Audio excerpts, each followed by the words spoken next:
बहू से नफरत। मम्मी, मैं कह रहा हूँ ना, मैं सिया से ही शादी करूँगा, अन्यथा मैं ज़िंदगी भर कुंवारा रह जाऊँगा और यह मेरा अंतिम निर्णय है। अब इस विषय पर मैं आपसे आगे बहस नहीं करूँगा। भी अभिनव की मम्मी रामा जी ने कहा, बेटा तू समझ क्यों नहीं रहा है? हमने तेरे सामने सिया की जन्म कुंडली पंडित जी को दिखाई थी और उन्होंने सिया की कुंडली में मांगलिक दोष बताया है। अब तू बता, सब कुछ पता होते हुए हम तेरी शादी एक मांगलिक लड़की से कैसे कर दे? तू जानता नहीं कि मांगलिक दोष वाली की जीवन साथी की मौत जल्दी हो जाती है, इसलिए तुझे मैं समझा रही हूँ, तू भूल जा सिया को। रामा जी ने अभिनव को बहुत समझाया, पर अभिनव का कहना था कि जब मैंने सिया से प्यार किया था तब मैंने उसके साथ प्यार करते हुए जन्म कुंडली का मिलान नहीं किया था, न ही मैं इन मिलानों में मानता हूँ। इसलिए अब बस मैं शादी करूँगा तो सिर्फ सिया से। यह मेरा आखिरी फैसला है। आखिरकार रामा जी को अपने बेटे की जिद की आगे झुकना पड़ा और पंडित जी के द्वारा बताए गए अनुसार सिया के मांगल दोष को दूर करने के लिए अभिनव के साथ शादी करने से पहले सिया की शादी एक बेर के साथ करवाई गई और उसके बाद सिया ने अभिनव से शादी की। सिया दुल्हन बनकर अभिनव के घर आई, पर रामा जी को सिया का मांगलिक होना अभी भी खटक रहा था और रामा जी उसे दिल से नहीं अपना पा रही थी और घर में कुछ भी परेशानी आती तो उसका दोष सिया को ही दे दिया करती। लेकिन सिया पढ़ी लिखी संस्कारी लड़की थी। वह अपनी सासू माँ से मिलने वाले इन बेवजह आरोपों को अपने दिल से नहीं लगाती थी और ऐसे ही ससुराल में उनके दिन कट रहे थे।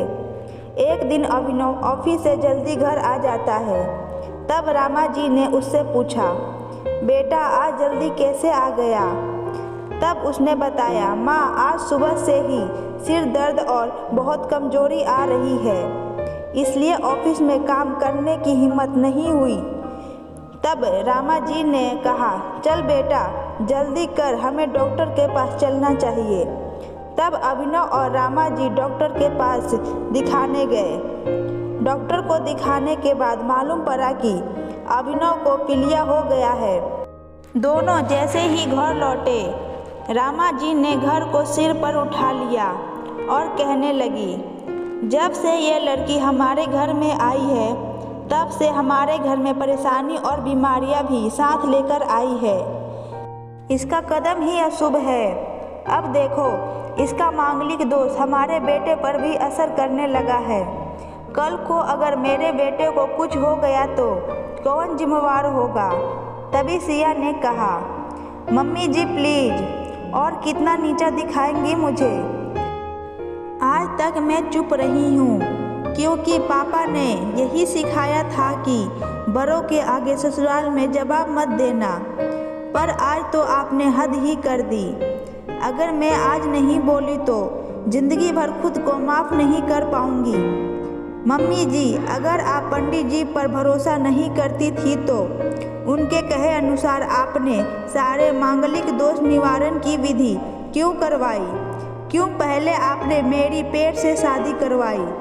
दोष मेरा मांगलिक होना नहीं है, बल्कि दोष तो मेरा आपकी बहू होना है, क्योंकि घर में जाने अनजाने में कुछ भी परेशानी आती है उसको आप मुझसे जोड़ देती है। और जब कोई सास अपनी बहू से सिर्फ नफरत कर रही होती है, अब यह बहू दोष बेटे को ही नहीं पूरे परिवार को परेशानी में डाल देती है। और इस बहू दोष से मुक्ति भी सिर्फ सास ही दिलवा सकती है। बहू को अपनी बहू माने, उसे दिल से अपनाए, उसे भी सम्मान दे और यह महसूस कराए कि वह भी इस परिवार का सदस्य है। नहीं तो बहू दोष मांगलिक दोष से भी ज़्यादा पीड़ादायक हो जाता है। सिया की कही हुई बातें रामा जी के दिल को झकझोर रही थी और उन्हें मन ही मन पश्चाताप भी हो रहा था। उस समय उन्होंने सिया को कुछ भी नहीं कहा। थोड़े दिन बाद अभिनव बिल्कुल ठीक हो गया और ऑफिस जाने लगा। 1 महीने बाद अभिनव की सैलरी भी बढ़ गई। तब उसने घर आकर इसका श्रेय सिया को दिया तो रामा जी बोली, हाँ सही है बेटा, तू तो सारा श्रेय बहू को ही देगा। तेरी माँ का आशीर्वाद भी तो तेरी प्रगति के पीछे रहता है तेरे साथ। तू तो माँ को श्रेय देना भूल ही गया। तब अभिनव ने कहा, माँ इस बार सिया का मांगलिक दोष मुझ पर और न ही मेरे तरक्की पर नहीं लगा। और माँ जब हम बुरी परेशानियों का श्रेय सिया को देते हैं तो अच्छे कर्मों का श्रेय भी तो सिया को ही देना चाहिए।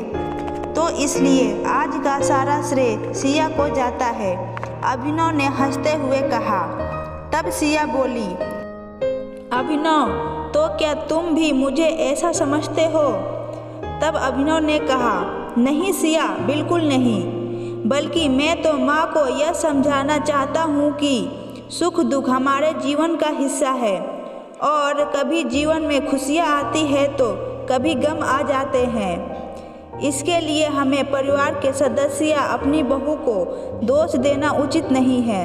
तभी रामा जी बोली, बेटा सही कह रहा है तू, और तेरी तरक्की ही बहुत है मुझे इस झूठे दोषों से बाहर निकालने के लिए।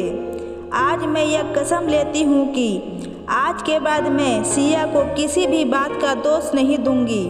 यह सुनकर सिया आज बहुत खुश थी क्योंकि आज उसको उसकी सास ने मांगलिक दोष के साथ साथ बहुत दोष से भी मुक्ति दे दी थी। आशा करती हूँ कि आपको मेरी वीडियो पसंद आई होगी। चैनल पे नए हो तो चैनल को सब्सक्राइब कर ले। वीडियो अच्छी लगी तो लाइक करें।